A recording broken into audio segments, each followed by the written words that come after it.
O dog do Reddit. Meu filho expôs a infidelidade da minha esposa, sua própria mãe, e ela automaticamente se voltou contra ele. Então eu consegui a guarda dele e a deixei completamente sozinha. Olá pessoal.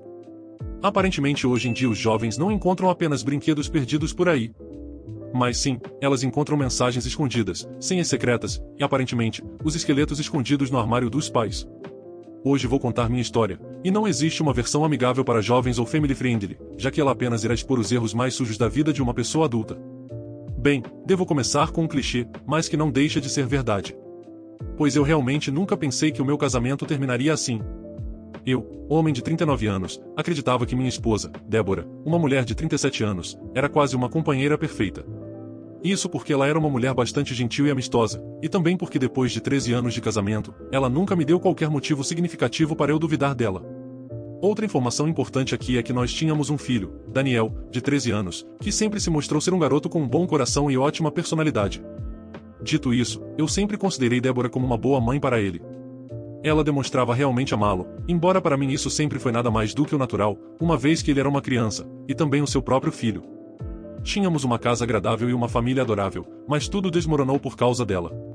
O que eu realmente detesto em tudo isso é a forma como precisei descobrir tudo. Eu gostaria de ter percebido sozinho. Ao invés disso, meu filho foi quem descobriu e me contou, e isso acabou criando uma barreira enorme entre ele e a mãe. Isso afetou muito, e eu não acho que vou conseguir perdoar ela por isso. Débora vinha ficando um pouco distante nas últimas semanas. Estava mais quieta que o normal e menos aberta do que de costume. Manter um casamento e um relacionamento próximos exige muito trabalho. Existem momentos ruins, e eu pensei que esse fosse apenas mais um deles. Achei que poderíamos superar com comunicação e paciência, como sempre fizemos antes. Eu não sabia que dessa vez seria diferente. Bem diferente. Aconteceu que eu tinha acabado de chegar do trabalho e Daniel estava na sala, fazendo algo no celular. Sentei com ele e conversamos por um tempo, mas eu percebia que algo estava incomodando. Perguntei o que havia de errado e ele continuava dizendo que era nada. Era óbvio que não era verdade. Então, insisti. Ele ficou quieto por um tempo, e dava para ver que estava debatendo consigo mesmo se deveria me contar, até que decidiu. Ele apenas disse, pai, eu só vou te contar o que eu vi, tá? Assim que ele disse aquilo, eu soube que era algo sério. Perguntei se ele estava encrencado, mas ele balançou a cabeça e disse que era sobre mim. No fim, ele abriu o jogo, pai, acho que a mamãe está te traindo. Fiquei tão surpreso que acabei dando uma risada nervosa. Não tinha nada de engraçado, mas eu não soube como reagir. Fui pego totalmente de surpresa. Daniel não brincaria com algo assim, e pela forma como falava, dava para ver que ele acreditava totalmente no que dizia. Coloquei uma mão no ombro dele e perguntei se ele tinha certeza. Ele confirmou, explicando que Débora tinha pedido ajuda para configurar um aplicativo no celular. Ela era péssima com tecnologia e sempre pedia para nós ajudarmos com o celular ou computador. Enquanto ele fazia o que ela pediu, uma notificação apareceu na tela. Ele não quis me dizer exatamente o que estava escrito, mas disse que eram palavras amorosas. No início, ele achou que fosse eu, e quase que ignorou. Mas percebeu que o nome na notificação era de outra pessoa completamente diferente. Ele parou ali mesmo e pediu que eu prometesse que ele não se meteria em confusão se me contasse. Eu garanti que ele não estava encrencado. Ele ainda hesitou, muito assustado. Eu entendi. Era uma carga pesada para um garoto. Então ele me contou que entrou nas mensagens da mãe depois daquilo. Ele se sentia mal, mas achou que precisava fazer isso. Queria ter certeza de que não era um mal-entendido antes de me contar. Ele disse ter encontrado muitas mensagens entre ela e outro homem. Tantas que ele não conseguiria ver tudo sem levantar suspeitas. Mas ele viu o suficiente. As mensagens mais recentes falavam sobre como tinham se divertido juntos e perguntavam quando ela poderia escapar novamente.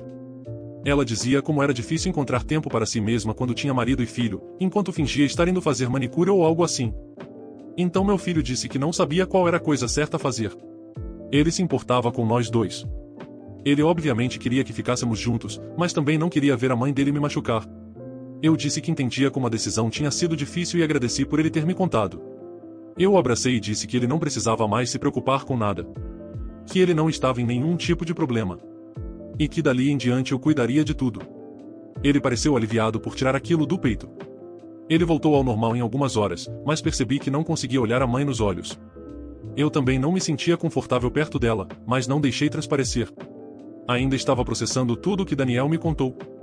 Eu sabia que ele não mentiria, mas precisava confirmar por conta própria. Não consegui dormir naquela noite. Deitei ao lado de Débora olhando para o teto, com a mente acelerada. Queria acordá-la e exigir a verdade ali mesmo. Mas sabia que isso não adiantaria nada. Obviamente era a pior das escolhas a se fazer. Eu precisava ver com meus próprios olhos. Revirei o celular dela naquela noite, mas não encontrei nada. Não considerei aquilo uma prova de inocência.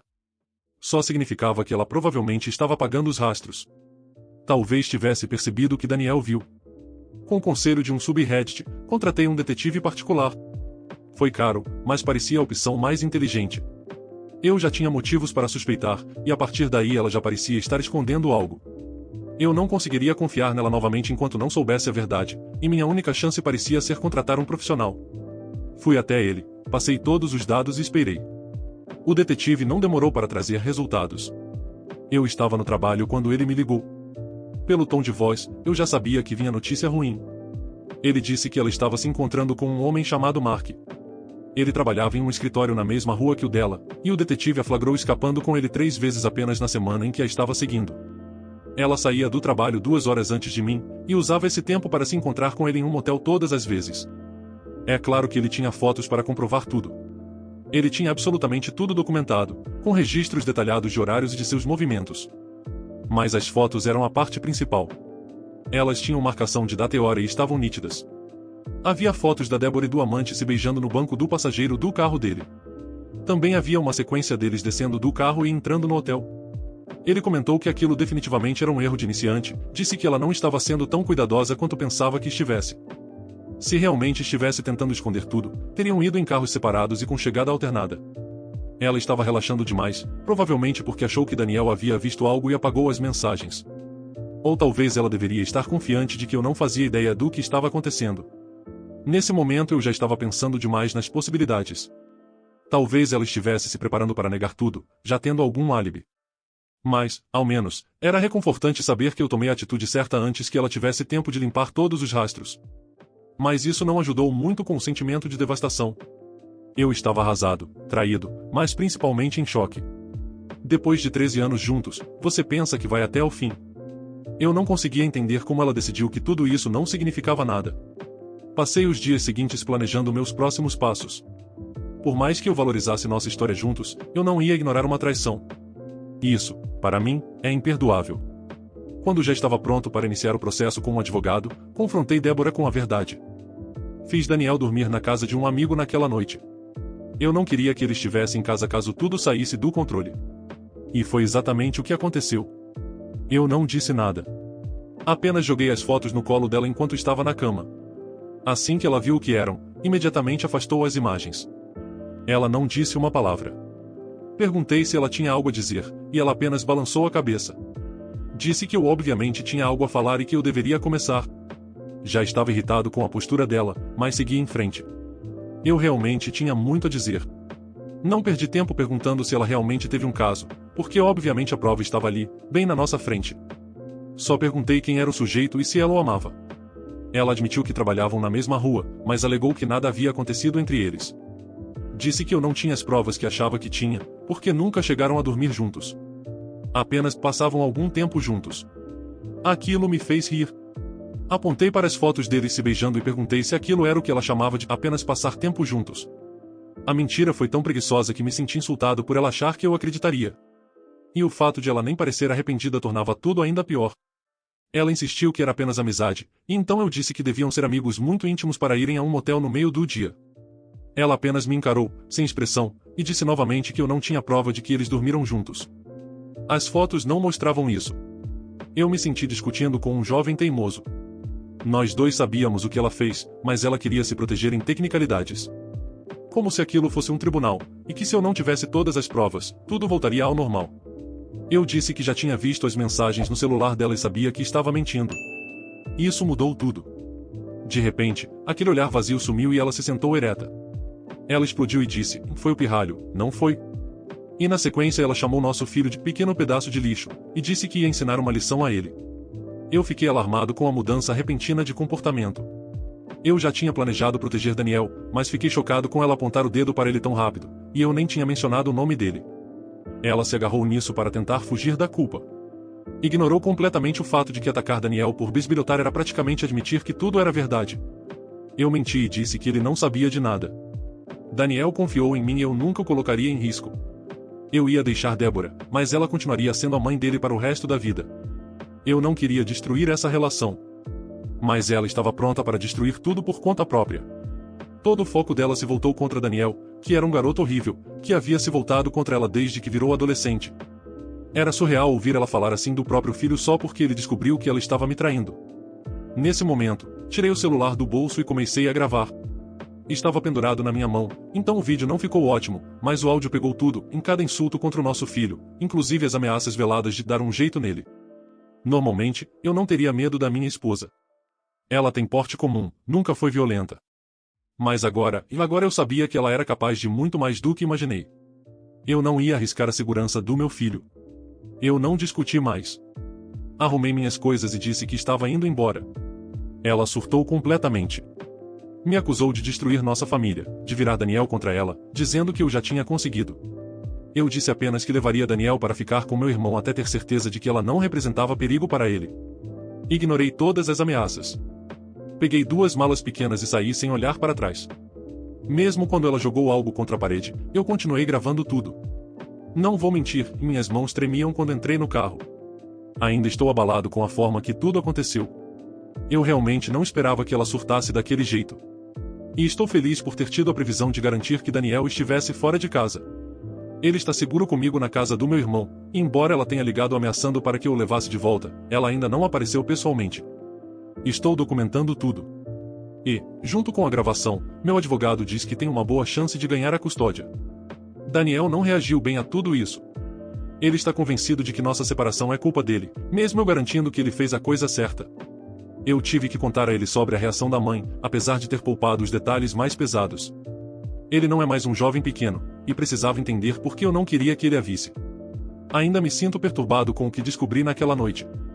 A mulher que eu amei por mais de 1/3 da minha vida se mostrou perigosa e vingativa quando foi encurralada. A forma como ela falou sobre ensinar uma lição ao meu filho me enojou completamente, e também tirou qualquer resquício de empatia que eu ainda pudesse ter. Nesse meio tempo eu tomei as devidas providências, e agora o divórcio e o pedido de custódia temporária estão em andamento, e só posso esperar que o sistema faça o seu trabalho. E espero que ele faça corretamente. A atualização. Já se passaram alguns meses desde a noite em que confrontei Débora, e olhar para meu casamento agora parece como observar a vida de outra pessoa. É difícil acreditar que houve um tempo em que Daniel e eu tínhamos uma esposa e mãe amorosa em casa, em vez do monstro que ela se transformou durante o divórcio.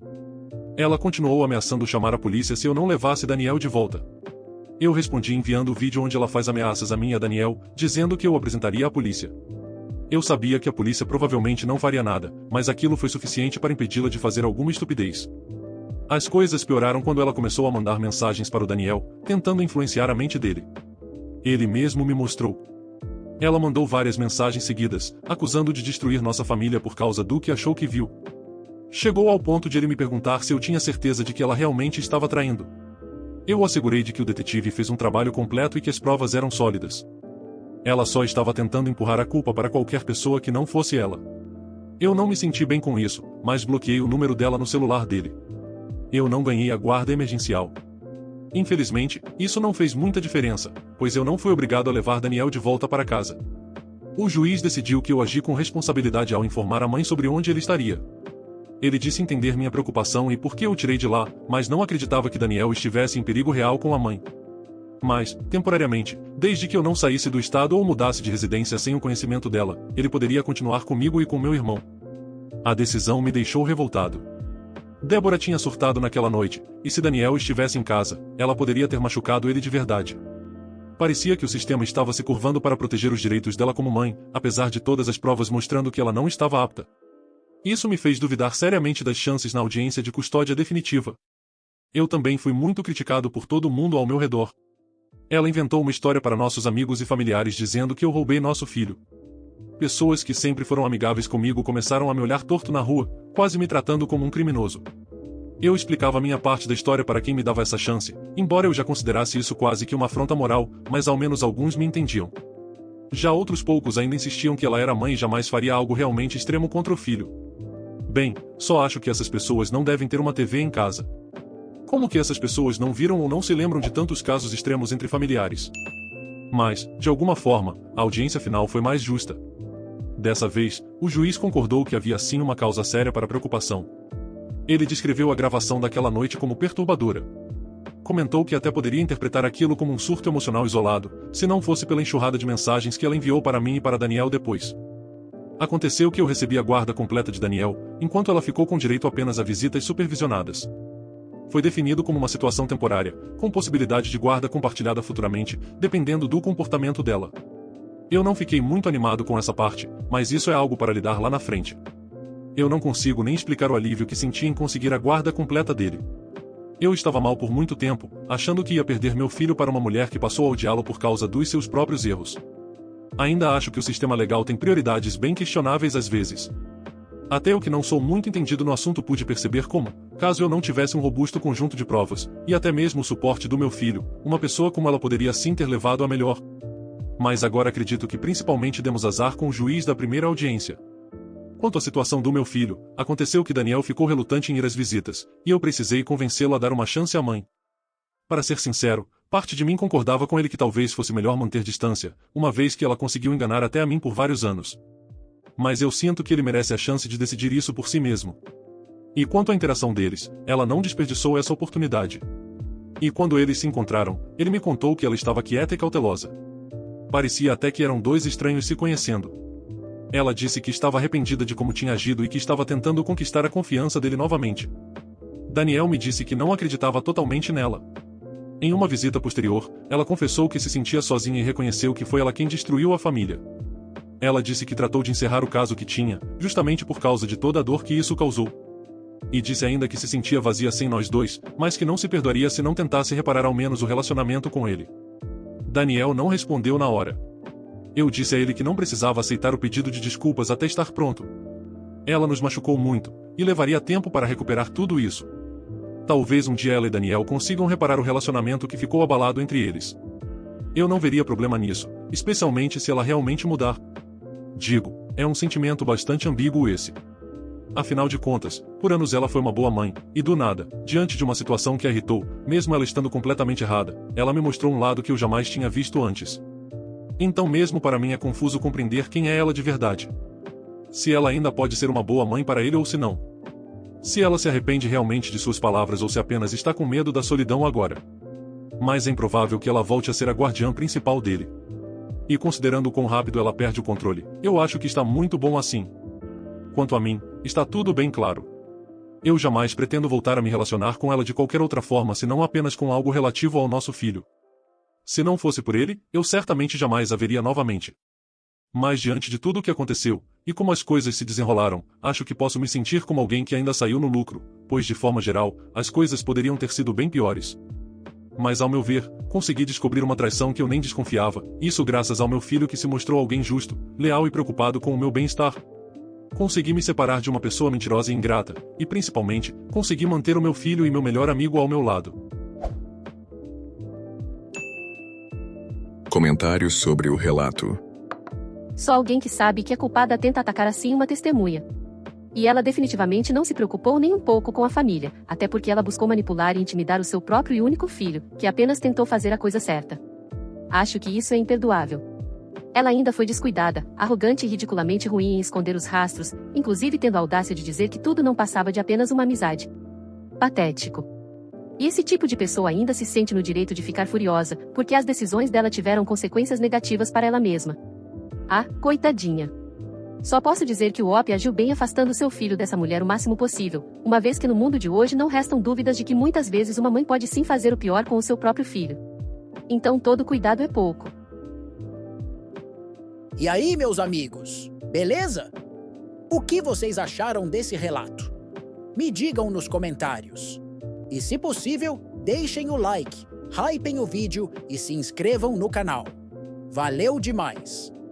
Abraços! Espero que tenham curtido o vídeo de hoje. Um agradecimento especial aos membros do canal pelo suporte. Todos vocês ajudam demais. Considere você também se tornar um membro e se juntar à matilha.